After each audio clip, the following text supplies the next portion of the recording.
kali ini saya akan membahas tentang operasi hitung bilangan bulat. Ini lanjutan video dari kemarin, yang kemarin penjumlahan dan pengurangan. Video kali ini yaitu perkalian dan pembagian.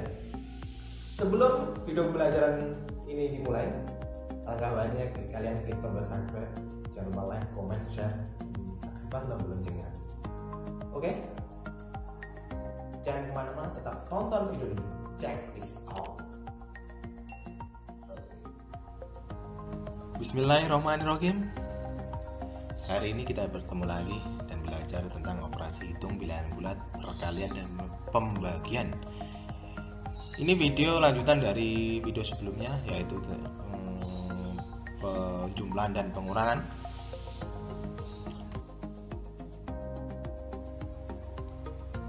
Yang pertama, kita akan membahas perkalian bilangan bulat. Perkalian dapat diartikan sebagai penjumlahan berulang. Jika n adalah sebarang bilangan bulat positif, n dikali a sama dengan a ditambah a ditambah a ditambah a dan seterusnya sebanyak n suku.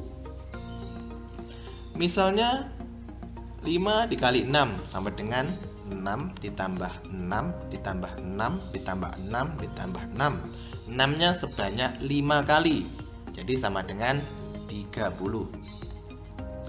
Contohnya 2 dikali negatif 2 sama dengan, perkalian merupakan penjumlahan dari bilangan yang sama. Dalam hal ini 2 dikali negatif 2 sama dengan negatif 2 dikali negatif 2. Dengan demikian dibuat bilangan loncat 2 dari titik 0 ke arah kiri sebanyak 2 kali. Jadi dari titik 0 kita melompat 2 kali. Hasilnya berapa? Negatif 4. Jadi 2 dikali negatif 2 sama dengan negatif 4. Seperti itu. Selanjutnya yaitu sifat-sifat pada operasi perkalian bilangan bulat. Yang pertama, sifat tertutup. Untuk setiap bilangan bulat A dan B berlaku A dikali B sama dengan C juga bilangan bulat. Contohnya 7 dikali negatif 4 sama dengan negatif 28. Di mana 7, negatif 4, dan negatif 28 merupakan bilangan bulat. Yang B yaitu sifat komutatif. Untuk setiap bilangan bulat A dan B berlaku A dikali B sama dengan B dikali A. Contohnya negatif 5 dikali 8 sama dengan 8 dikali negatif 5 sama dengan negatif 40. Jadinya hasilnya tetap sama, yaitu negatif 40. Itu yang disebut sifat komutatif. Yang C yaitu sifat asosiatif. Contoh setiap bilangan bulat A, B, dan C berlaku dalam kurung A dikali B dikali C sama dengan A dikali dalam kurung B dikali C. Contohnya negatif 4 dikali 6 sama dengan 5 sama dengan negatif 24 dikali 5 sama dengan negatif 120. Selanjutnya yaitu negatif 4 dikali dalam kurung 6 dikali 5 sama dengan negatif 4 dikali 30 sama dengan negatif 120. Selanjutnya dalam kurung negatif 4 dikali 6 dikali 5 sama dengan negatif 4 dikali dalam kurung 6 dikali 5 sama dengan negatif 120. Nah, hasilnya tetap sama, yaitu negatif 120. Itu yang disebut sifat asosiatif. Yang D yaitu mempunyai unsur identitas. Jadi bilangan 1 merupakan unsur identitas dalam perkalian. Untuk sebarang bilangan bulat A selalu berlaku A dikali 1 sama dengan 1 dikali A sama dengan A. Contohnya 19 dikali 1 sama dengan 1 dikali 19 sama dengan 19. Jadi hasilnya tetap sama 19.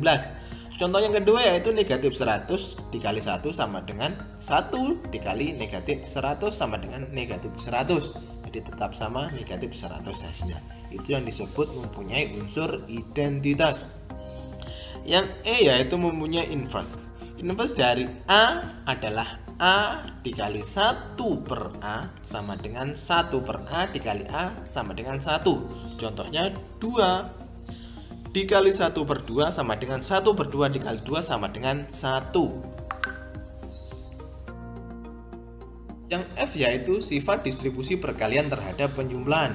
Untuk setiap A, B, dan C bilangan bulat berlaku A dikali dalam kurung B ditambah C sama dengan A dikali B ditambah dalam kurung A dikali C. Contohnya negatif 10 dikali dalam kurung 15 ditambah 6 sama dengan, jadi yang di dalam kurung itu didahulukan, sama dengan negatif 10 dikali 21. 21 itu hasil dari 15 ditambah 6. Jadi 10 dikali negatif 10 dikali 21 sama dengan negatif 210. Contoh pengerjaan lain yaitu dalam kurung negatif 10 dikali 15 ditambah dalam kurung negatif 10 dikali 6 sama dengan negatif 150 dikurangi 60. Jadi hasilnya negatif 210, hasilnya tetap sama 210. Itu yang disebut sifat distribusi perkalian terhadap penjumlahan. Yang G yaitu sifat distribusi perkalian terhadap pengurangan. Untuk setiap A, B, dan C bilangan bulat berlaku A dikali dalam kurung B dikurangi C sama dengan dalam kurung A dikali B dikurangi dalam kurung A dikali C. Contohnya 25 dikali dalam kurung 13 dikurangi 7 sama dengan 25 dikali 6. 6 itu hasil 13 dikurangi 7. Jadi hasilnya 150. Dengan cara lain, dalam kurung 25 dikali 13 dikurangi dalam kurung 25 dikali 7, hasilnya 325 dikurangi 175, hasilnya tetap sama, yaitu 150. Itu disebut sifat distribusi perkalian terhadap pengurangan.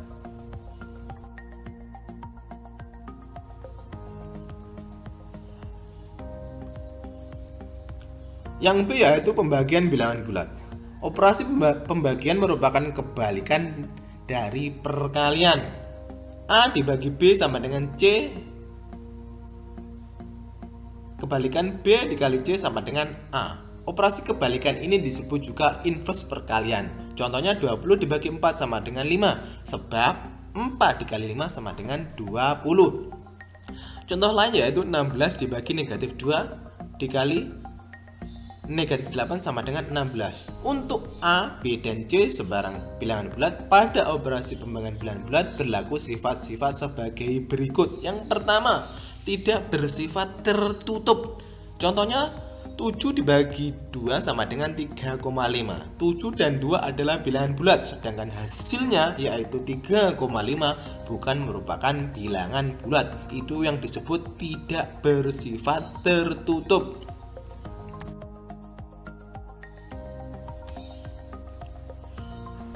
Yang B yaitu tidak bersifat komutatif. Contohnya 12 dibagi negatif 2 sama dengan negatif 6. Contoh selanjutnya yaitu negatif 2 dibagi 12 sama dengan negatif 1/6. Itu disebut tidak bersifat komutatif. Yang C yaitu pembagian bilangan bulat dengan 0, yaitu A dibagi 0 sama dengan tidak terdefinisi. Contoh 5 dibagi 0 sama dengan tidak terdefinisi, karena itu 0 tidak terdefinisi. Yang D yaitu pembagian bilangan bulat oleh 0, yaitu 0 dibagi A sama dengan 0. Contohnya 0 dibagi negatif 9, hasilnya tetap 0.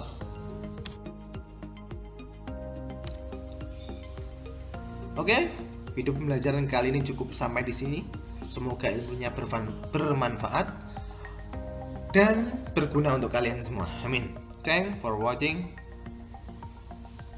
Wassalamualaikum warahmatullahi wabarakatuh. Dadah.